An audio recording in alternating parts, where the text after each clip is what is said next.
Sakandii dhibba waliifin konferansiin biyyoolessaa abbootii amantaaleetii fi hooggantoota olaanoo mootummaa magaalaa Finfinneetti gaggeeffamaati jira. Konferansichi mata duree dhaabbileen amantaalee keenya nageenya waaraa keenyaaf jedhuun gaggeeffamaa kan jiru yeroo ta'u konferansii kana qopheessummaa ministeera nageenyaatiin kan qindaa'e ta'uun ifoomeeti jira.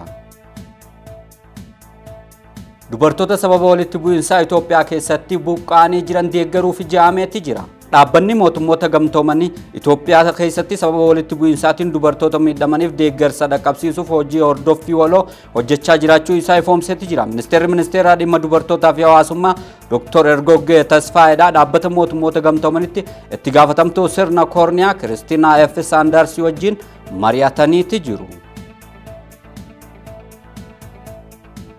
Konferansiin nageenya tiraafikaa bulchiinsa magaalaa Shaggar gaggeeffamaati jira. Konferansiin nageenya tiraafikaa bulchiinsa magaalaa Shaggar qindoomina waajjira geejjibaa magaalaa Shaggarii fi qajeelcha olaanaa poolisii bulchiinsa magaalaa Shaggariin qophaa'e bakka hooggantoonni olaanoon magaalaa Shaggar, hooggantoonni naannootii fi qooda fudhattoonni akkasumas ammoo abbootiin amantaalee argamanitti adeemsifamaati jira.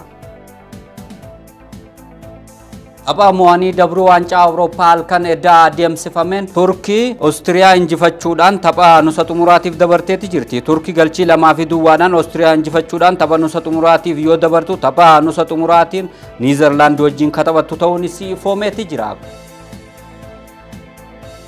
Kun sakandii dhibba olii fi sakandii dhibba oliif ammoo kanumaan goolabeetiin jira. An Udii Muusaati yeroo gaarii qabaadha.